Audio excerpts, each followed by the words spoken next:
This courtroom is about to show just how easily justice can bend under pressure. From wrongful arrests to powerful lectures, we'll see moments of fairness, emotion, and frustration unfold. You'll meet a man mistaken for a criminal, a young defendant facing a tough life lesson, and a judge who doesn't mince words. Get ready. This is not just another day in court. This is where real lives meet the weight of the law. Mr. Kim, you say there's a letter that he can get. Yes. What we're going to do is, I cannot give you legal advice, but I'm going to have your lawyer that we've appointed to represent you tell you how you can take care of this so that it doesn't happen again. So we're going to process you out. You should be out within hopefully the next 4 to 6. Judge's calm here is remarkable. Despite a clear wrongful arrest, he stays grounded, explaining the bureaucratic loophole that caused it. He can't give legal advice, but his tone says, "You deserve better." This is compassion in the face of system failure, a small window into how human the law can still be. Yeah. Yeah, I mean, mistakes have been made. And I don't know, I guess the arresting officer, I don't understand why they wouldn't do just a little bit deeper dive. Well, when they're on the field and it's... Listen closely as the officer explains the technical failure behind these wrongful arrests. It's not malice, it's mechanical. No image verification, no fingerprint match on the spot. It's shocking how a simple data error can steal someone's night, or worse, their dignity. Would you trust a system that can't even match a face before handcuffing you? Name and date of birth, but you can't trade mugshots with the demanding jurisdiction because the teletypes can't support images. And so ultimately it's only what the text is, and that text is the name and date of birth. So on that sense, Judge, would his fingerprint goes with And that's why I was, they've got these mobile aphises that.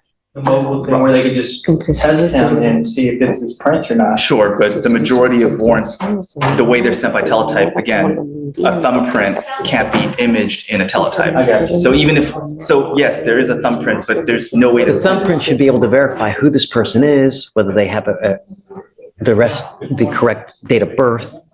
But Mugshots. that only corresponds to the warrant for the demanding jurisdiction if they have something to match it against. So that's the issue is, yes, they can pull it up on our side, but it's the same way even for our parole violations is they can't check on scene, especially at 1 a.m. That's why we're the second check, is that we're able to verify if there's a thumbprint, mugshot, etc. You're going to be released here momentarily. I'll have Ricardo tell you how to take the next steps though, okay? All right, good luck, Mr. Martinez. Thank you. I think we still need to approach on a different one. Francisco is finally being released. A relief, but also a reminder. Being innocent doesn't mean being safe. The system moves slow, and even when you win, it feels like you've lost something. This moment right here captures the exhaustion of justice delayed. I need one more number. 0. Eaton? Yes. Okay. Do you mind bringing them up? We're doing an arraignment. You got it? Okay.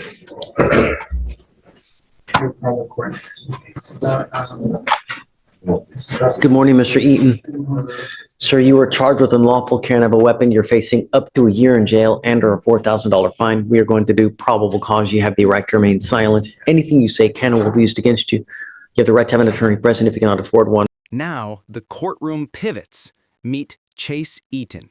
Young, nervous, and already facing a felony. The judge's tone shifts instantly. Calm authority replaced by firm scrutiny. Watch how quickly compassion turns to command when weapons and stolen property enter the picture. Drive in front of him as the officer entered the complex. The officer made a U-turn, aligned himself with the vehicle, and pulled his firearm for a felony stop. The officer gave commands for the defendant, the driver of the vehicle, to step out of the vehicle and remove co-defendants from the vehicle as well. The officer made contact with the complainant.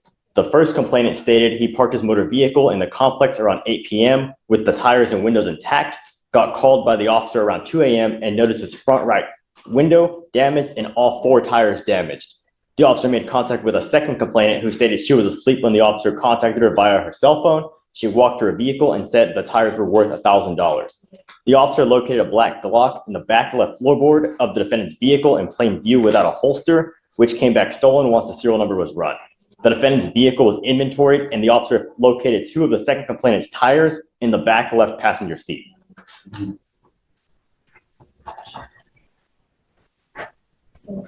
So he was pulled over in a Cadillac. In the black Cadillac, correct. The Cadillac was stolen or was not It stolen? was Is that his Cadillac? his Cadillac, Your Honor, and And in the Cadillac, there's in the backseat 2 tires 2 tires belonging to the second complainant. and then this gun. And the gun, Your Honor. The gun stolen. Where was the gun? The gun was on the back left floorboard of his vehicle. Was he with anyone else or was he alone? There were co-defendants as well in the vehicle. Where were the co-defendants? Let me see. This is a classic courtroom puzzle. A gun found in a car, but who actually owned it? The defense argues lack of control. Driver? Yes, the defendant There is were the driver. 3 co-defendants, Judge. Yes, the Okay. defendant was the driver of the Cadillac. And you have a stolen gun that's in the back left, you said? Yes, the Left back seat forward, Judge. Okay, where are the other co-defendants? so I'm trying to find in the DIMS, Take Your your, no Honor. rush, take your time.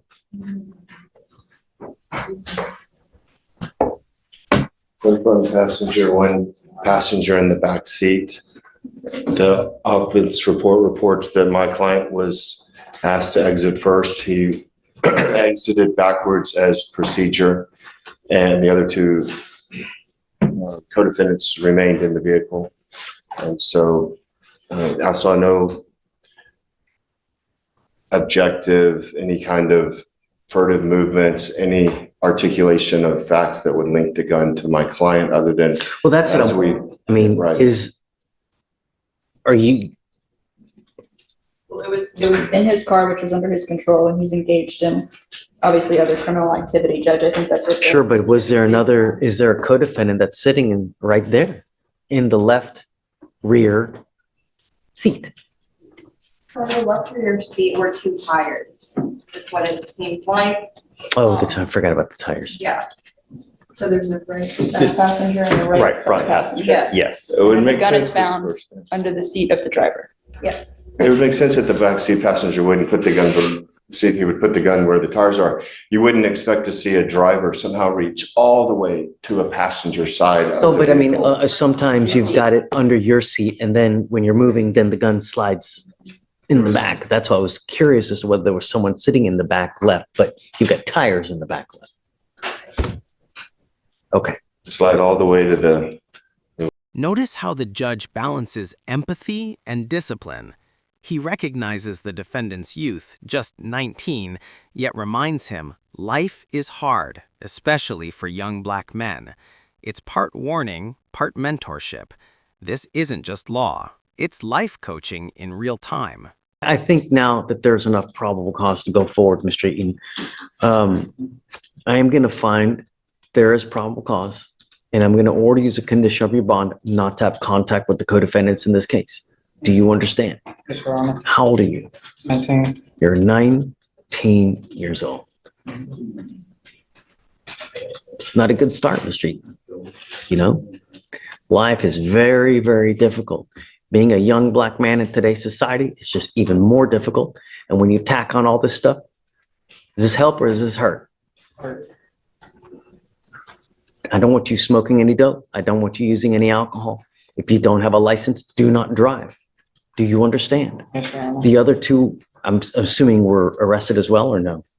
Mr. Locklear, are there co-defendants or are there no Yes, there are. co-defendants? on the felony cases. Yes. There are other co-defendants. Okay, I don't want you to have contact with these people. I don't want you to hang around with them. Do you understand? Yes, Your Honor. What other, did they give him any other conditions upstairs, Mr. Locklear? Like curfew or anything like that? No, Your Honor. No. What are you doing with yourself these days? I go to work. That's it, really. Did you graduate from high school? Yes, sir. Good. That's a start. You got to find something in this life to do. You ain't got no money. It's going to be a miserable life. This life is a journey. It can be a great journey where you travel, buy great. Here, the judge lays down a clear ultimatum: stay clean or go to jail. No fancy language. In and out of jail, no money, begging on the street. Don't fall into this life. It's not a good one.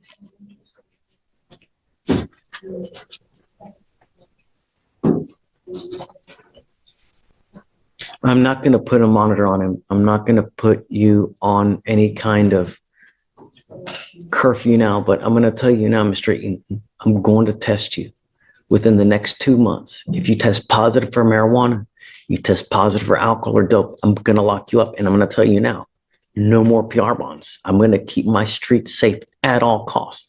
And I don't care who you have here with you. You become a problem, I'm just going to lock you up. Do you understand? You must obtain and have a full-time job while you're on bond in this court. No alcohol, drugs, random testing, no weapons, no contact with co-defendants. Could you run his license, see if he has a license, Alex, please? It's eligible, Your Honor. All right, you have a lawyer. It is your responsibility to stay in touch with Mr. Locklear, and he'll tell you when you have to come back to court. If he tells me he can't get a hold of you because you're AWOL and you're playing games, I'll issue a warrant. Do you understand? You're skirting very thin ice. If that ice cracks, your butt's going to freeze. Do you understand? All right. Okay, Mr. Locklear, good luck. For defendants like Mr. Connor, time is running out. A 361-day-old case and zero progress. The judge's patience is gone. What we're seeing is judicial fatigue. Years of dealing with no-shows and excuses. It's discipline disguised as disappointment. I'm ready to set this case for trial. You've taken off on us repeatedly. Your case is 361 days old. We set cases for trial at 180 days. Have a lawyer when you come back, because the next setting, I'm telling you what's going to happen. Do you understand? You see if he has a Texas driver license. You will be signing an affidavit with me today promising me you're not going to drive. I don't care what's going on in your life. I don't care if you have a baby that's born and you got to rush to the hospital. If you don't have a license and liability insurance, do not drive. Do you understand? Yes, Judge.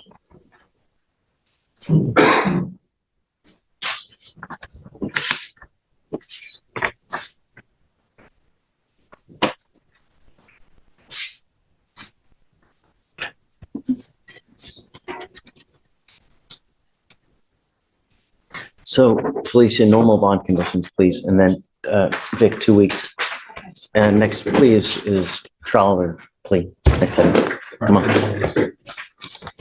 Sir, you're charged with driving while intoxicated. You're facing up to 6 months in jail and or a $2,000 fine. We are going to do probable cause. You have the right to remain silent. Anything you say can or will be used against you. You have the right to have an attorney present. If you cannot afford one, one will be appointed to you, sir. Yes, Judge. Okay. Officers were dispatched to a Holiday Inn in Harris County, Texas, in response to a disturbance. The caller reported that 2 white males left the property, one in an F-150 and one in a Mitsubishi. When the officer arrived, The courtroom keeps moving, now to a DWI case. Each story here feels like deja vu, alcohol, regret, and second chances. But what makes it powerful is how the judge stays consistent. No matter the name, the message is the same: accountability or consequence. stated he was heading towards a gas station when he was stopped by the officer. While speaking to the defendant, the officer observed an odor of alcoholic beverage, glossy eyes, and slurred speech. The defendant admitted to drinking 2 beers, and standard field sobriety tests were conducted. HGN 6 out of 6, walk and turn 0 out of 8, one leg stand 0 out of 4. The DIC was read and the defendant consented to breath. The results were 0.103 and 0.113. And the stop was for what?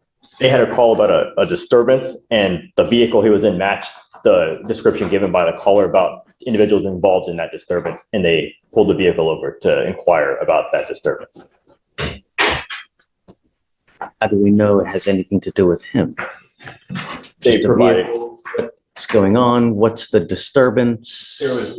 what we have is that In regard to that disturbance, they were given a specific description of the vehicle, and he was asked about it, and he admitted to being involved in that disturbance when the officer encountered the vehicle.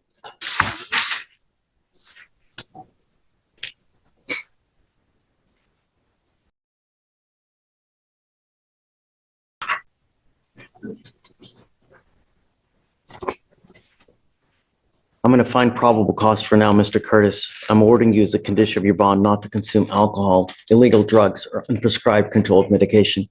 Can you run his license, please? See if he has a valid license. What do you do for a living, sir? I'm a contractor. I'm What trying kind to of- actually start my own business.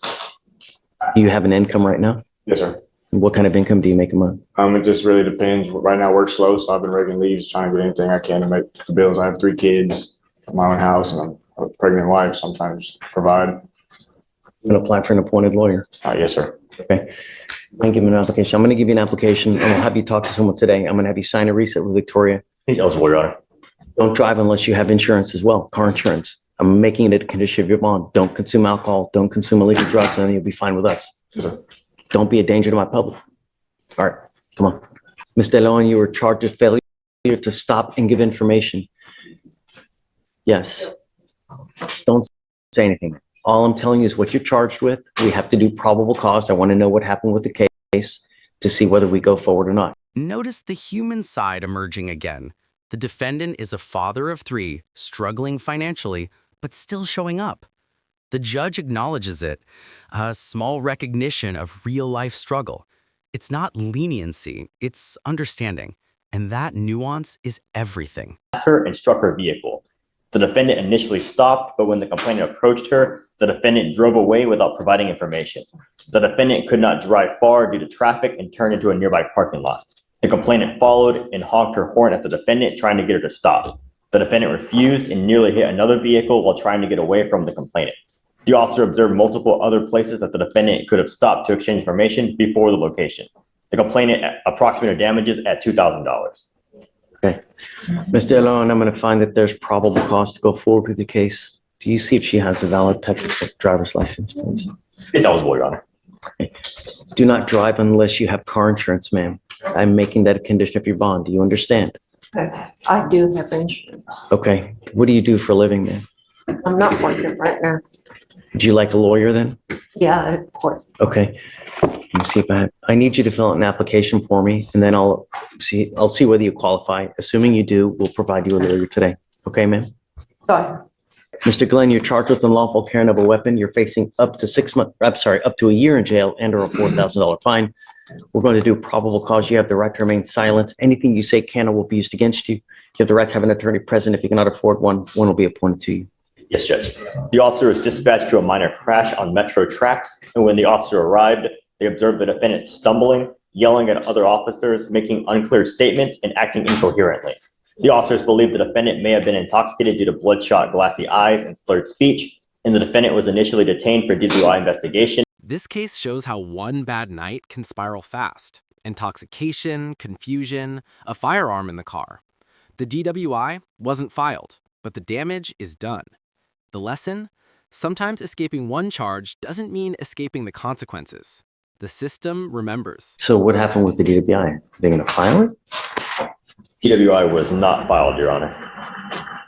Mr. Glenn, I'm going to find that there's probable cause to go forward with your case. Can you run this license, please? Yes, Judge. I'm ordering you as a condition of your bond not to consume alcohol, illegal drugs, or unprescribed controlled medication. I'm going to randomly test you. If I find that you're using, I will revoke your bond, put you in jail. No more PR bonds for you. Do you understand? Your Honor is not eligible.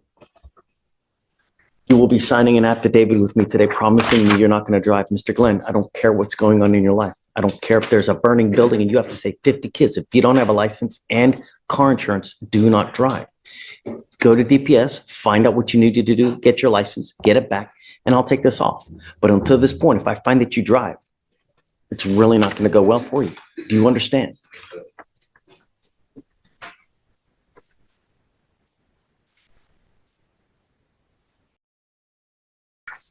We are going to give you time to hire a lawyer. So I'm going to have you come up here, swear to us that you're not going to drive. I'll have you meet with Felicia for your bond conditions, and then you'll be headed out there. When you come back, please have a lawyer, sir.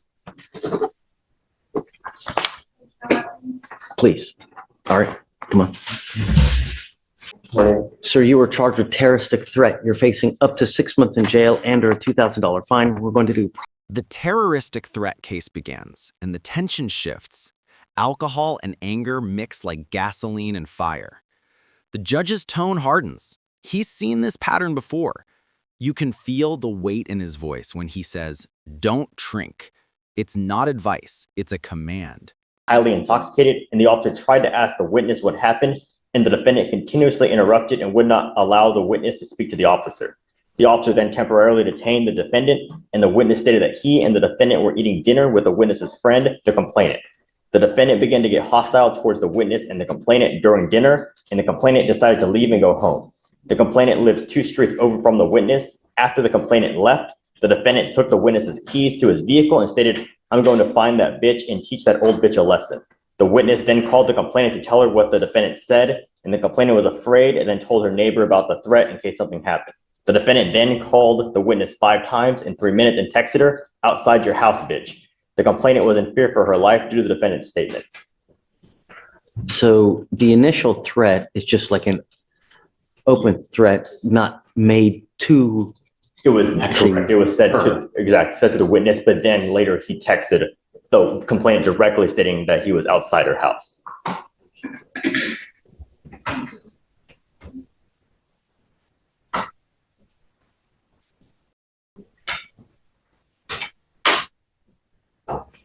Give me a second. Hello?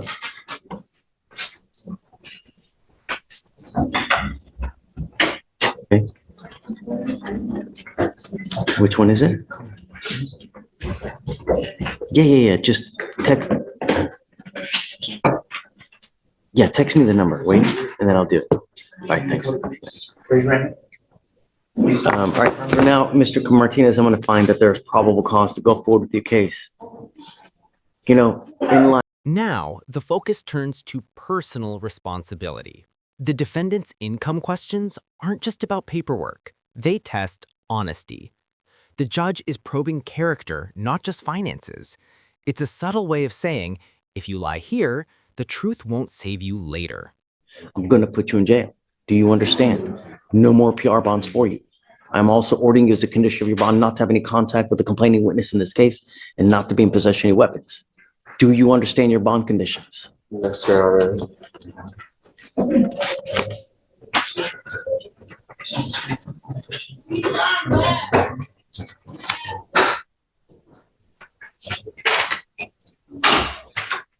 How old are you, sir? Do you have an income? What do you do for a living? I manage the inventory for PetSmart. Okay. Do you have the ability to hire a lawyer, sir? It depends. I mean, What kind of money do you make a month? it fluctuates. It's not really like, I don't, my checks go up and down depending on how many hours we work.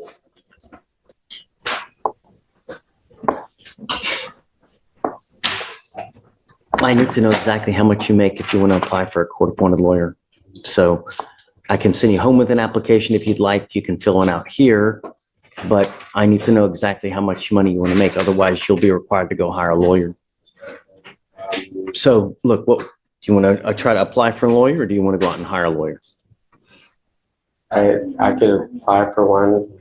I don't know. Okay, I need you to be honest on the application. This is an affidavit that you're filling out. So be honest. I need to know everything about you. How much money you have in the bank, what kind of car you drive, stocks. I have a car. I don't drive. Just what I'm telling you is I need to know everything about you. How much money you have in the bank, stocks, bonds, mutual funds, IRAs, information of this nature, and then I'll see whether you qualify. Okay?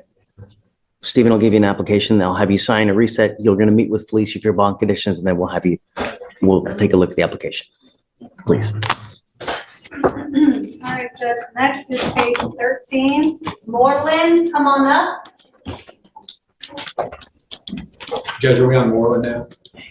How are you? John Landers. Pleasure to see you. Been a while. It has been. Great. It's been a couple years, actually. What's new, man? Not much. I was wondering, could we hold off on PC? I want the DA's office to speak with the complainant because there's a no contact current bond order. And I spoke to the complainant this morning and he would like that lifted. This is a family violence assault case. I'm happy to do it now. But the only thing I need is Jim to verify. I want him to verify first. I've given them the cell phone number. Mr. Scott is the DA on the case. He's got. This next interaction shows trust and caution.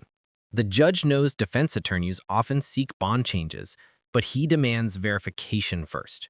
No shortcuts. It's a live example of judicial due diligence. Trust, but always verify.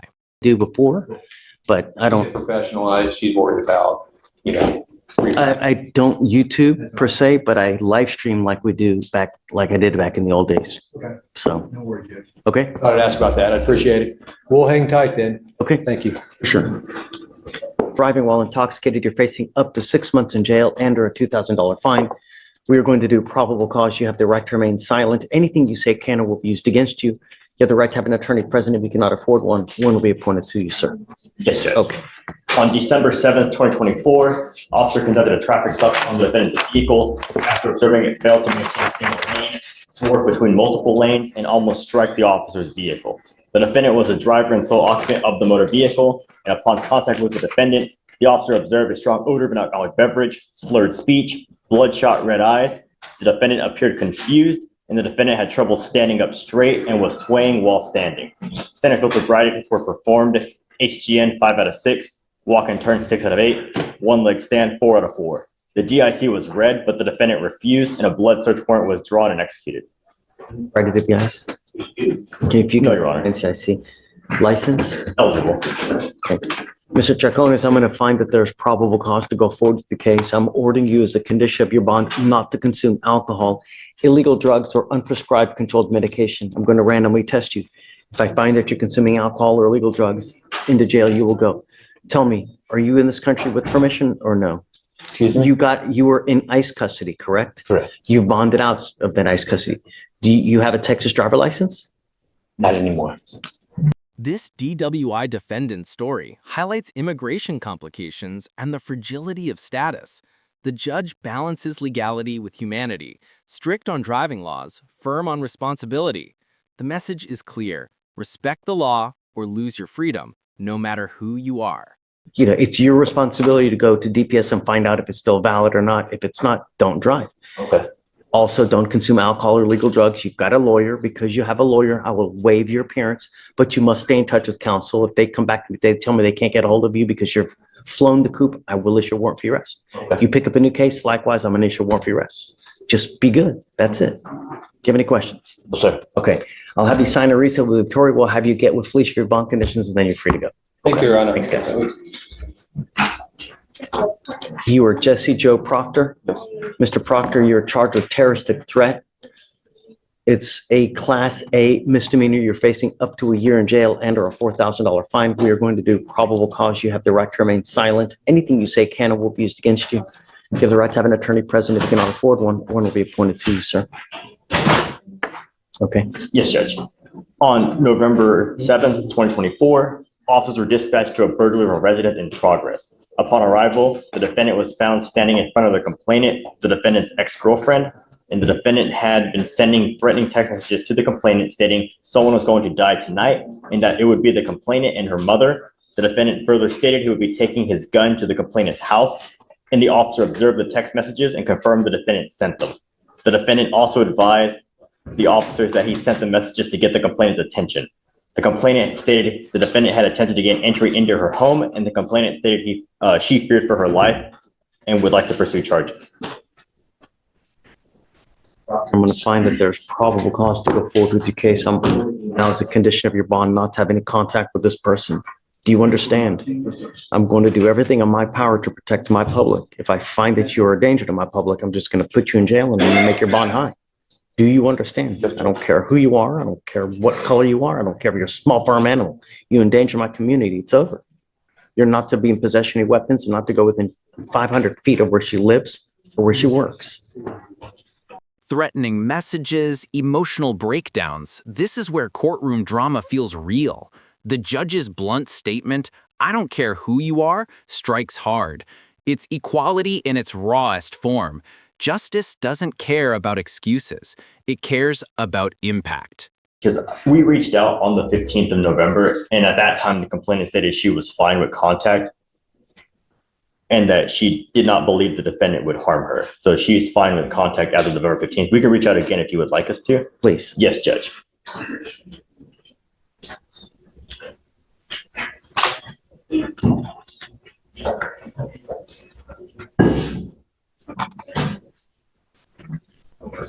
So for now, do me a favor, if you just mind, just take a seat in the jury box. We're back with you here shortly. Or actually, let me have you sign a reset and then we'll get you back in the jury box, please. Okay, you Judge, ready? may I approach? I appreciate that. Mr. Dakota Curtis, Judge, you've given bond conditions. These are come up in bond conditions. And so conditions of his was that he he called, do the call basically for direct use, Judge. He lives in Tarrant County in Fort Worth. And he actually takes a drug test up there for his probation up there, Judge. He's on probation? Not, he's on probation, Judge. And it's out of there. He's on a For a assault case, Judge, up there, Judge. Felony or misdemeanor? It's a felony. And so he gets drug tested up there, Judge, and he could go to a lab up there. He's having problems with calling. Okay, what I'm gonna do is that he's still gonna have to abide by the conditions. Judge. If he gets called to do a drug test, he's gonna have to go to a Quest Diagnostics Judge, drug test. And then, Quest come up. Where is he? Come up. He's willing to do that, absolutely, Judge. So the last name is Dakota? Yes. Judge Curtis's last name is a C, Judge. Curtis, first name is Dakota, Your Honor. Is Quest the facility? So he's on probation for a felony assault and now he's picked up a DWI? Yes, Judge. Where he passed most of the field spray tests, I believe.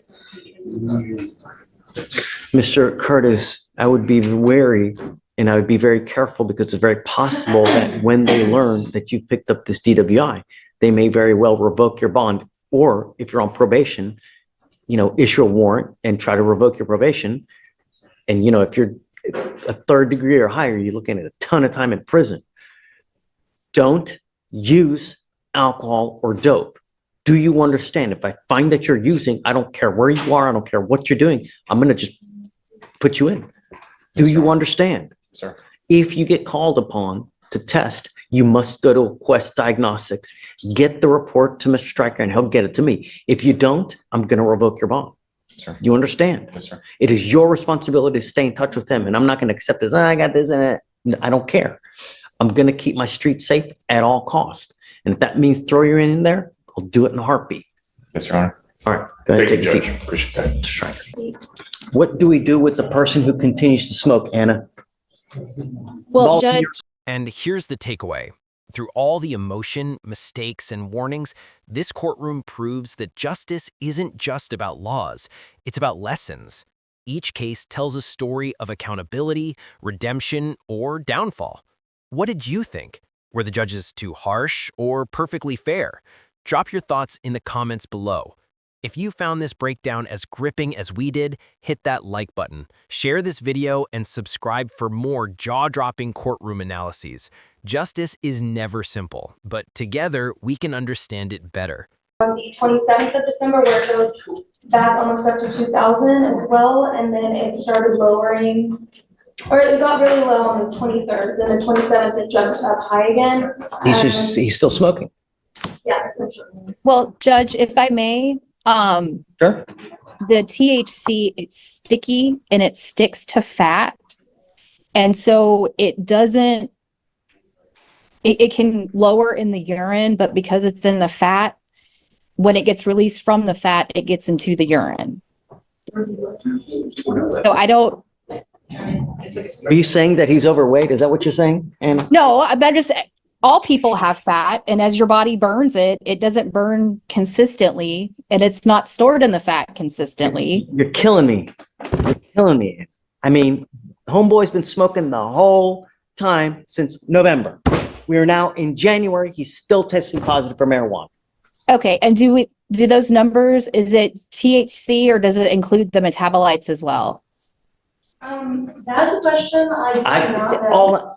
Anna, Okay, I think that we've given him a sufficient amount of time for him to not test positive. It's been at least 60 days. it hasn't been 60 days. He got arrested November 26th. We're now January 2nd. Okay, so it's a little over a month.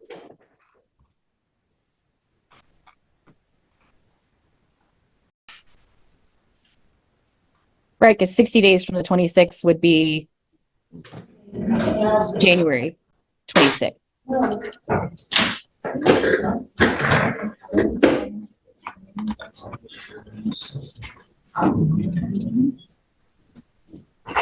Thank you. 45 days would be December 11th. Anna, He was arrested on the 9th. he's arrested on the 27th, November 27th, right?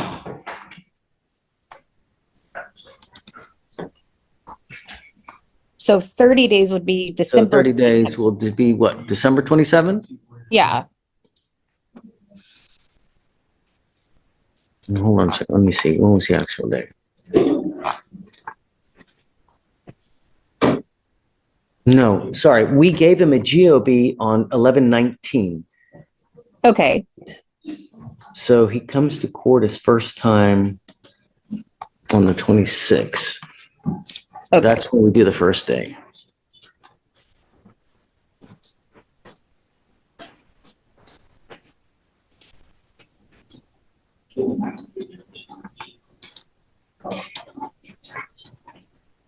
So December 26th would be what, 30?